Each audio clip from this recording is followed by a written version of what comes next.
This one right here, this is the one.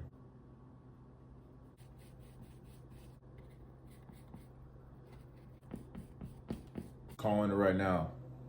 This one, this is one of them ones. This one, I think I'm realizing that the bigger pieces, I don't know. I was gonna say bigger pieces are probably gonna be my bread and butter. I'm looking at the small pieces that I have, and they're still quality. I'm not gonna hold myself to anything. I'll just say that this one right now, I already like. I actually sketched it out. I'll show you actually that. This is what we're painting today. Pretty stoked to actually have it fleshed out. So yeah, we're just gonna lock in for today. And I mean, I really wanna get as much as I can done today. This is my off day. Not really, I mean, I did go to work, but I didn't do my second, y'all know, shout out to DoorDash. I didn't do that. So today I'm just really focused on taking a breather, relaxing, and basically just painting. I mean, this is what I want to be doing, and this is exactly how I relax. So yeah, I'm gonna lock in and do that. Yeah, it should be an interesting week of getting this done. Lately, I've been getting my paintings done a lot quicker. The turnaround time is like a few days lately. I think just because like I have so much to do in one day, it's like the moment I get to paint, I'm like, ah! So I just like I get as much as I can done out, and it actually looks good. Like, it didn't look bad, doesn't appear to be rushed. But I got some like insane inspiration on Instagram today. I forgot his name. KDO Crafts on Instagram, bro. His work is incredible. And there's something about painting campy images. If you don't know what campy is, it's basically just a goofy style of art. And to me, I prefer that over like the hyper-realistic painting. I'm not saying that hyper-realistic paintings aren't good, because there's one of my favorite artists, Delphin. He is an incredible realistic painter. But there's something about heavily stylized paintings that just do it for me, bro. I don't know what it is, but it's just more interesting to look at.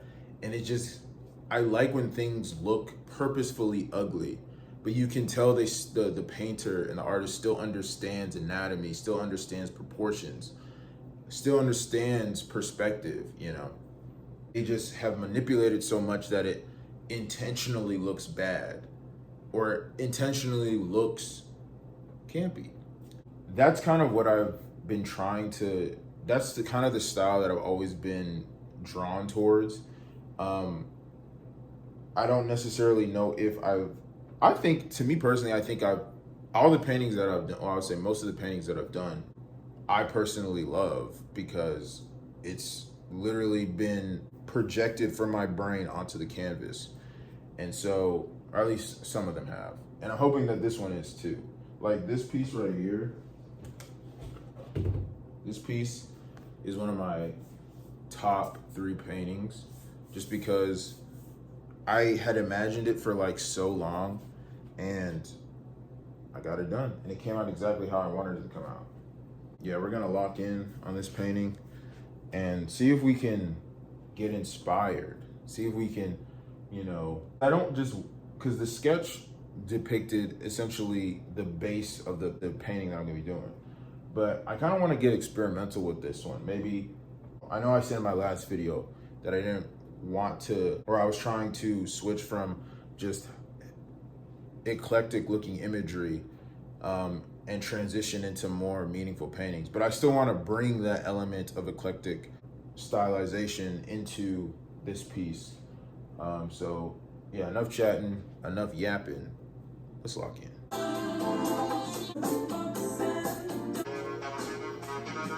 Oh yeah. Dog. This right here, bro. This right here is one of the ones, bro. Didn't I say it, bro? I said it. When I was making, I was like, yeah, this is gonna be one of the ones. Like, I'm looking at it, I'm like, how can I keep doing this? Like, how can I keep making art that does this for me?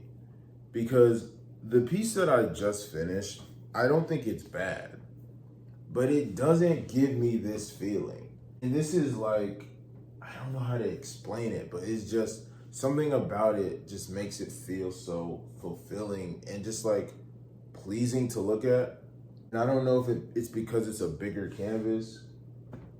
I really have no idea, but I love it and I'm excited to finish it.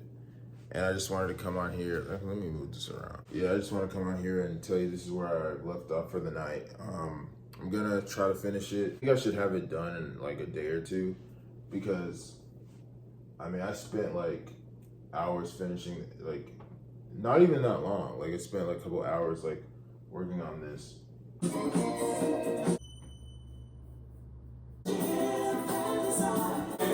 song was epic. Stay.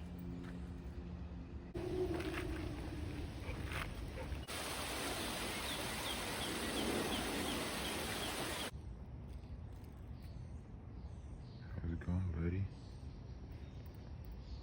This is the worst possible place for a person to sleep on Earth. So I'm gonna take. I don't know if I have easels.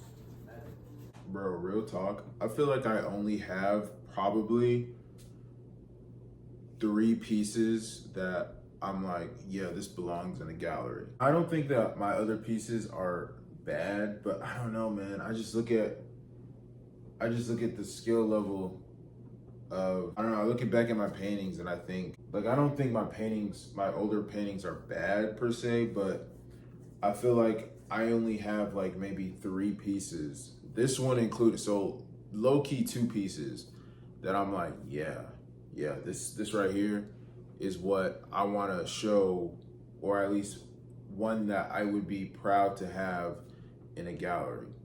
My other pieces to me are practice runs. There's definitely still matter to me and I definitely like them. But in terms of my, artistic progression, I really only see 2 pieces that I'm like, yeah, I want this. I want this in a gallery. And I don't know if that's good or bad. To me, I think that's a sign of growth, that I am progressing or I am improving, because I literally paint every day. So I think that's just gonna happen, right? Like when I wasn't painting as much, I would have pieces sitting around and be like, oh yeah, I want to put this in a gallery. Oh, you want to put this in a gallery. But now that I've been painting like literally every single day for the past, I don't even know, 6 months, I'm like, oh, this is good, but this isn't like this isn't what you would put on your album, right? This is a song that you made that you like, but you're like, but because you know that you're trying to create a conceptual piece, you're like, nah, this probably is not gonna go in there. And I think that's good, right? You're producing a lot of artwork, only really trying to keep the really solid ones, Okay, I said I have 2. I probably have 3, excluding this. I think to me right now, this is, I'm not done yet, but I'm pretty much done. And it's probably my favorite one. Like the Cacti Have Eyes, the one that with the cactus in it, that's definitely like up there. But this right here, man, like it literally came out exactly, well, not exactly, because I'm still not finished yet, but it's coming out how I imagined it. Better, actually. And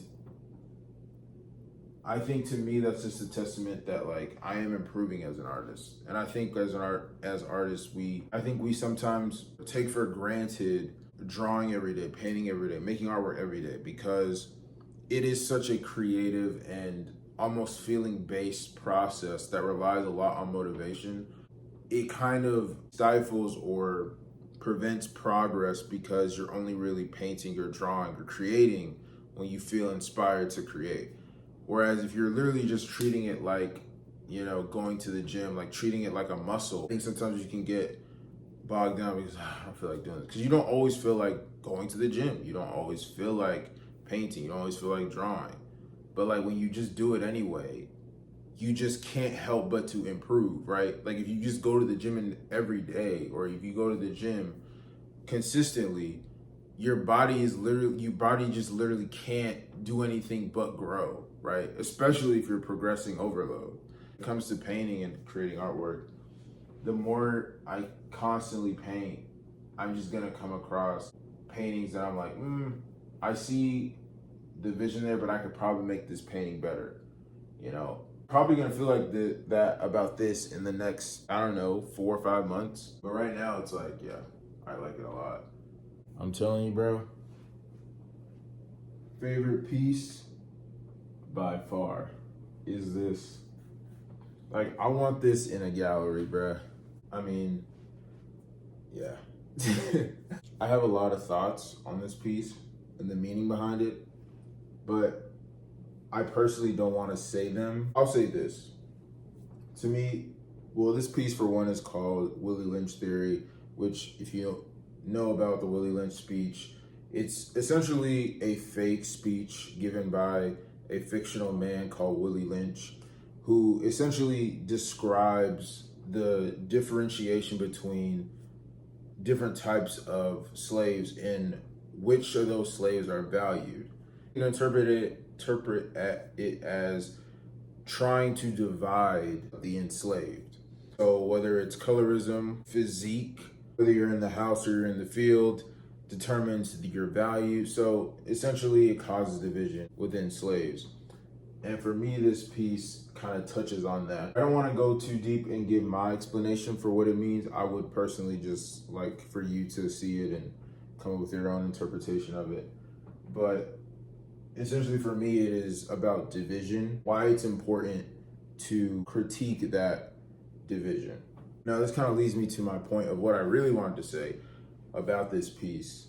And it is essentially my interest or desire to illustrate the Black experience. I mentioned that in my previous vlog, but I'm more interested in illustrating the Black experience, and that is everything. It's multifaceted, right?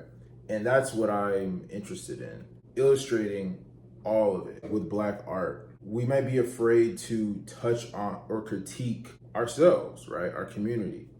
But for me, I think that critiquing our community essentially leads to progress, right? You think about, Black queer people.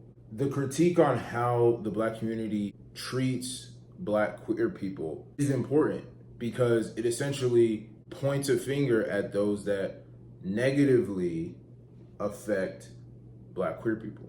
Criticizing that brings awareness to it. Shift perspectives and say, oh wow, am I really thinking of Black queer people in this negative light? So I just think that critiquing people is essentially important to moving forward. Things that we might not even realize that we're doing can essentially be critiqued and give us a chance to take a step back. Even myself, right? Because this is a very meta piece for me.